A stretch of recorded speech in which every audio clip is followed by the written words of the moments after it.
The way I'd prepare a sermon to start with, I would spend a lot of time looking at the text, trying to understand the meaning of the text as it is, but also in the context of the book and in the context of the whole Bible. So a lot of time on that. But also, as I've spent longer as a preacher, I've realized the importance of setting aside enough time to think and pray about how that text applies to the people I'll be preaching to. Well, obviously, you have to spend time in the text itself, looking at the text in context, trying to understand why this particular passage was written at this particular time to these particular people.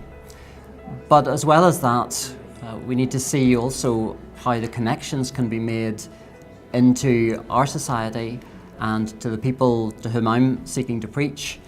So I'm working on the text, but I'm also trying to see how I can make those connections, how we can show people the relevance of God's Word, because His Word is enduringly relevant, but often we have to work hard at showing that relevance to people.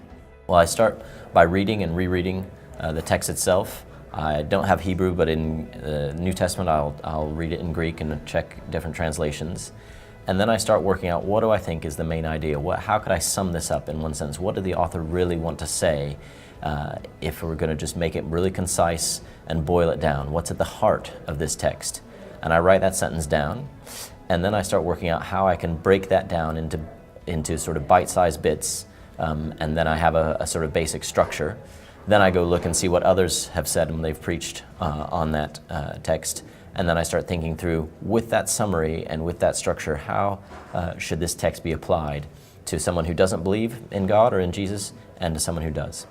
At the beginning of the week, I read the text a number of times. I print it out and break it up on a piece of paper, try and understand the flow, try and take into account the genre, take into account all the different nuances. Then I go to commentaries to deal with some of the tricky bits.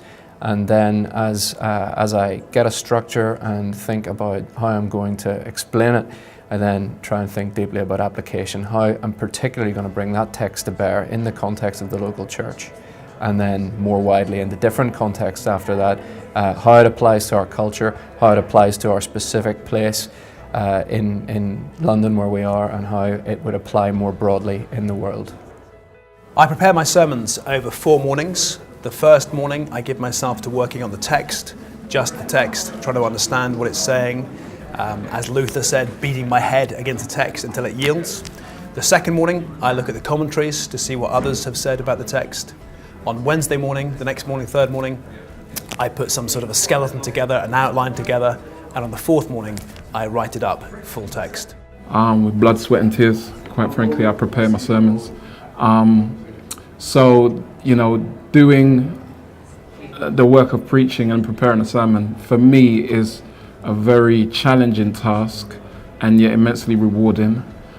There is, I guess in a basic sense, the need to observe the text and see exactly what the text is saying, and then having gone through observations to seek the correct understanding of the text by way of right interpretation, and then consider the applications to those to whom I'd be preaching.